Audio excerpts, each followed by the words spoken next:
All right, we're back again at it. So we're looking at an easy LeetCode problem. I don't think I've done this before myself. No, I haven't. Number 3248, snake in matrix. All right, so as usual, as you would do an interview, we first read the problem description, then we're going to have a look at the problem constraints, and then we're going to look at some of the examples. Then we'll come up with some ideas on how we're going to solve this. And by the way, this is why easy problems are really useful, because typically you don't have to focus as much on solving the problem, but you can focus on following the systematic process of approaching the problem. And that is what will give you a lot of scores in interviews. So if you think that you only need to solve the problem and find the optimal solution, you're wrong. You're going to be judged on how you approach the problem, how well you're going to be able to explain what you're doing, why you're doing it, and of course, how well you are going to be able to put into code what you discussed. So let's see. There's a snake in an n by n matrix grid. So I suppose, okay, grid, and can move in 4 possible directions. Each cell, the grid is identified by the position ij. So this is worded weirdly, but I guess that means we have the grid.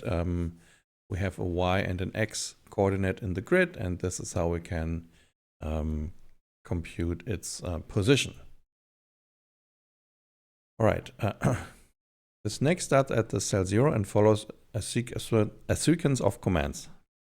You're given an integer n representing the size of the grid, right? It's an n by n grid, and an array of strings that represent commands, where each command is either up, down, left, or right. It's guaranteed that the snake will remain within the grid boundaries throughout its movement. Okay, that's nice to know. Return the position of the final cell where the snake ends up after executing all of the commands. All right, so what are some of the constraints? Oh, so the grid has a minimum size of 2 by 2 and a maximum size of 10 by 10. And we get between 1 and 100 commands. So there's always going to be a command. And at most, we get as many commands as probably there in the grid, I assume. Commands consist only of up, right, down, and left. And the input is generated such that the snake will not move outside the boundaries. Okay, we've seen that before. Now, a question that I have is, can the snake cross its own path? I don't know if you remember the snake game where the snake would have a certain length, but I don't see any mention of that here. So I assume that the snake is always just occupying one cell in the grid. So let's have a look here at the examples. Example 1, input 2. So we have a 2 by 2 grid. We move from the top left, right? That's where we start. Yeah, it's cell 0 and the top left. And then it moves right and down, so right and down. So it ends up in cell number 3. So we have to return 3. And this formula, compute the cell number, is just so that you can enumerate all of these cells row by row. 0, 1, 2, 3. Here in a larger grid, 0, 1, 2, 3, 4, 5, etc. Second example, we have a 3 by 3 grid, down, right, up. So we go down, right, up. So we should end up at 1, yeah. Okay, so that seems clear enough and easy enough. And I suppose one thing you can do after understanding the problem and asking some clarifying questions, such as what's the length of the snake? Is it really just one cell? Or do we need to be careful if we run into our own tail? So those could be clarifying questions. And yeah, so after that, I think a strong move is to make some suggestions on how to solve the problem and also give the runtime complexity with it. There are interviewers who wouldn't expect you to do that, but it could make you look stronger, right? Because doing a runtime analysis after you've written the code is always a lot easier than doing it right away. So if you see a solution and you know it's runtime and space complexity, just say it. So I think we can solve this in the number of steps that we have commands. So we know n is already taken to define the size of the matrix, but we could say we have m commands, right? So I would say I would say that I see a solution that is O of m time and O of 1 space. And we just need to iterate through the commands and basically execute them to update the position, and then just return the cell of the position. And since we don't have to store the path of the snake or anything, we can get away with O of 1 space. So that's what I would say, O of m time and O of 1 space, where m is the length of the command, or the chain of commands. So there we go. And now we don't get the grid as an input here. We don't really need it. We just need to know how large it is. So what we will do is we will start at the position that is equal, well, to position x equals 0 and y is 0.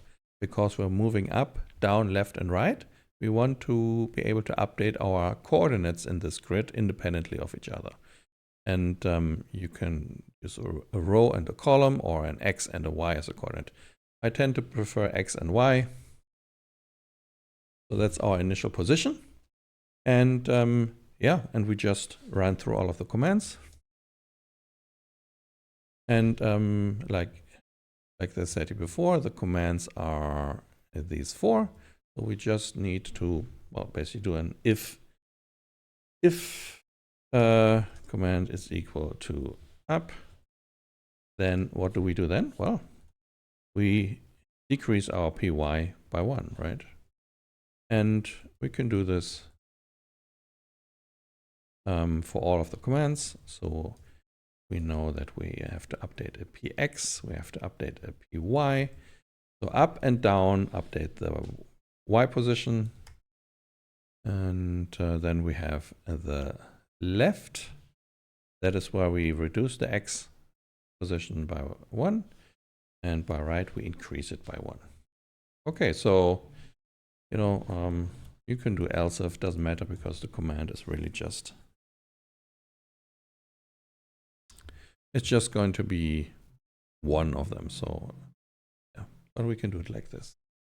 And you can also do it like this if you want to format the code. Like, I don't know. I tend to prefer like a visually easy or on the eyes approach. So I would probably write it like this and then mention that, oh, you could do else if here as well, but for visual clarity, I'm just going to leave it like this. And yeah, so now after we've iterated through all of the commands, what do we need to do? Well, we need to compute in which cell are we in the grid, right? So, and for that, we have this nice little formula. And you can see, so the y, the I would be our y, right? Py, that would be the I.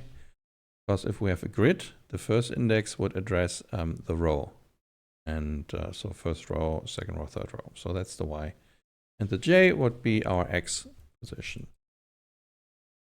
Right, so that's how we could compute that. And well, there you go. So that's our little formula. So we just return that. Yeah, why not? Let's just return that. And that should be it, really. So it's good practice in an interview to step through your code one more time, trying to spot any issues.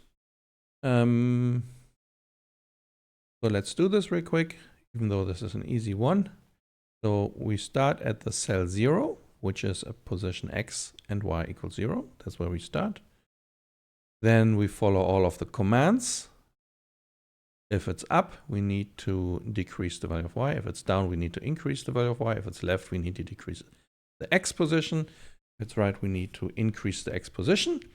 Now it has been said that it's guaranteed that the snake will remain within the grid boundaries throughout its movements. If it didn't, we would actually have to perform a check here, right? We would have to check that py never goes below 0, same for px, but also that py never goes equal or above n, right, which is the grid. but we don't have to do this here, so that should be fine. And then finally, we need to compute the cell number, which is simply we take the X position and then we add n times the Y position, which will give us exactly the correct cell number. And by the way, this formula is quite common. You see it in a lot of problems, medium and even hard problems. So it's really useful to know how to translate XY positions into like an index where you have continuous numbering of the cells in a grid.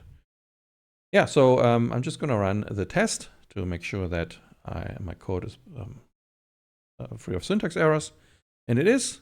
And then we're just going to submit it in full confidence, and hopefully, yes, so that works. So that was quite easy.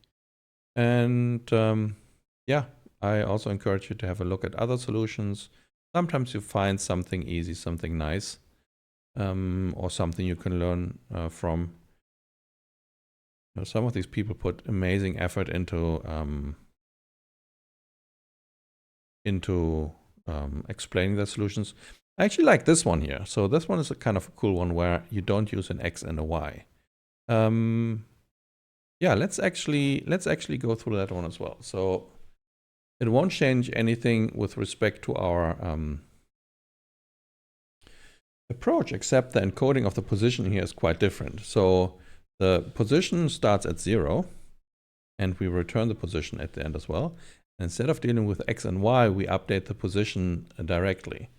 So for the case of left and right, it's easy. We just increase the position because we know that when we're inside the grid, if we go right, we increase the position by 1. If we go left, we decrease it by 1.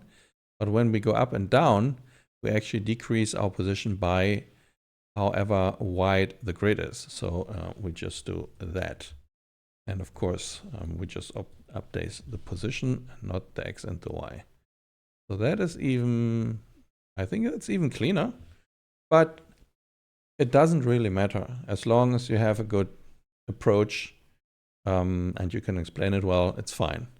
Like you see, it's minimal cleaner. You don't have to formulate the end, but it might be a little bit easier, more difficult for people to understand why plus or minus n. So yeah, don't sweat it. If you see another nice approach, try to understand it. Then don't look at it and try to re-implement it. That's a good way to learn, I suppose. Yeah, and that concludes this easy problem.